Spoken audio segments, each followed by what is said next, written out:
Hey everybody, welcome to BrickVault. Today we are taking a closer look at the two speeders from the bounty hunter chase scene in Episode 2, Attack of the Clones. Obi-Wan and Anakin pursue Zam Wesell, the bounty hunter, right after she made an attempt on Padme's life, and Anakin steals a luxury hot rod airspeeder, the XJ6. Zam flew the Chrono 2. These are some wonderful speeder designs, and before I jump in head first into the builds, I just want to say that you can find the instructions for these ships at our web store, www.brickvault.toys. Included with the purchase is the PDF step-by-step instructions to build them, as well as a parts list for quick and easy ordering online. These two expert builds came from the designer Flying Waffle, and the sales from these MOCs helps support us here at the channel, as well as the talented builders behind the original designs. Okay, jumping back into the build, let's focus on one speeder at a time. I want to show off Anakin's stolen speeder first. This is the XJ6, like I said before. It wasn't just a luxury hot rod though, this belonged to a senator and it had been specifically modified for extra speed. The front has oversized twin turbojet engines meant for a much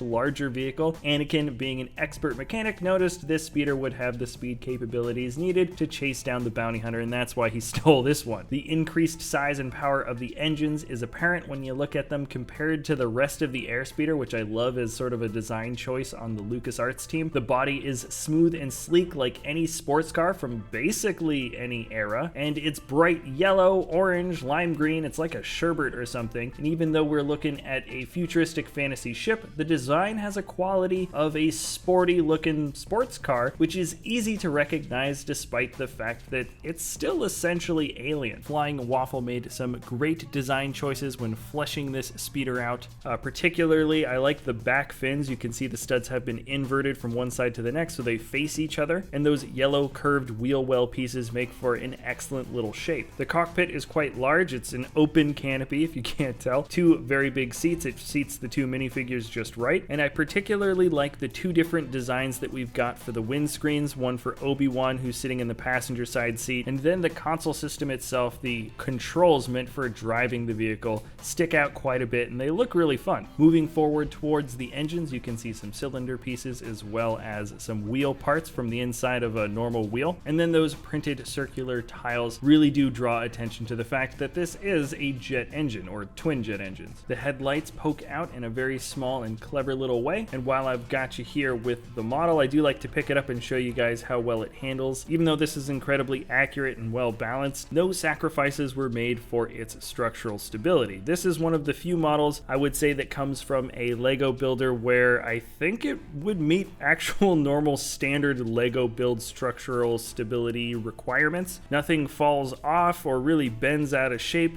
You can pick up the model from any angle and even hold up the entire speeder by the single little clip piece attached at the front. This is as strong as a Lego build pretty much gets, and I would consider this highly swooshable and highly playable. And okay, now that we've seen the stolen speeder, let's take a closer look at Zam Wesell's ship. This is a Chrono 2 all-environment exo-driver airspeeder, if you want to know the full name. Its propulsion isn't a jet engine like the last speeder, but instead it's supposed to be powered by electromagnetism. It was supposed to be uncommon in this universe, and you get that impression when you hear it fly through the air during the scene. It kind of makes a unique sort of hum sound. The cabin is pressurized, which, like the name suggests, allows it to travel through environments including underwater and in space, so it really is an all-environment ship. Its sleek design and flashy colors also give off the impression that this ship ship was developed to be more of a sporty speeder, more for fun than anything else. And my guess is Zam Wessel couldn't have snuck a gunship into the Coruscant Senator airspace without being detected, and so that's why she was using this. The builder brought this ship to life with some great design choices. First off, let me just show you the profile. There's some great curves that come along to the front, and then you can also see, especially outlined with those slope pieces in yellow, that there's sort of a second rounded shape that makes up the middle area of the ship. I haven't quite seen so many wonderful little curves melt into each other quite as well than when looking at this particular MOC, and then you really do sort of get an eye for how luxurious this type of ship is when you take a look at the cockpit. I would suggest breaking away the little middle barrier in order to get your hands totally in there, but there's enough comfortable space to seat 2 different minifigs. Also, the control console here is pretty nice, and I do like the design for the back seat detailing. I think the color combination also for this ship is a bit more accurate than what we got from the official Lego set that decided to use a bit more lime green towards the front, when instead this ship probably stuck with a more basic standard green, and then that darker section was probably better suited for the darker forest green like we have in this model. Great use of inverted studs like you can see towards the bottom, and just kind of a flipping around of different studded sections. The internals of this ship are actually quite fun and complex to put together. And while I've got you here, once again, let's take a look at the handling. This is too a very strong build. The smaller, thin back little spines that stick off the speeder are pretty well put together, though I wouldn't maybe try to pick up the entire model from here. And then the same can be said towards the front. Nothing really seems to fall away, but in order to get that fun little shape right in the front, you can see that they're not actually studded together, like those yellow tiles aren't actually studded completely together in this spot. All in all, though, I would say this model is just as swooshable as the other one, so I'm happy to say that this MOC is absolutely positively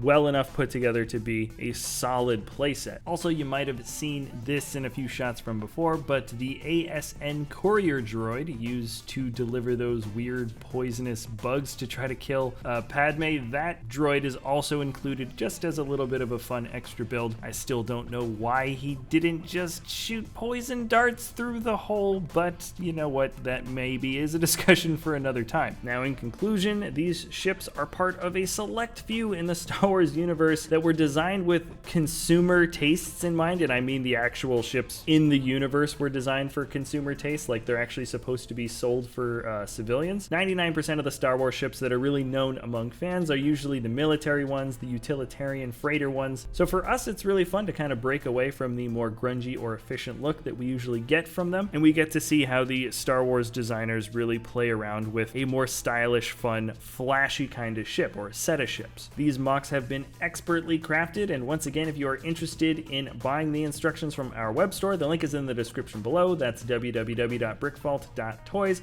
Come check us out. Thanks a lot for watching. If you enjoy our content, you can always like or subscribe, and we'll see you next time at BrickVault.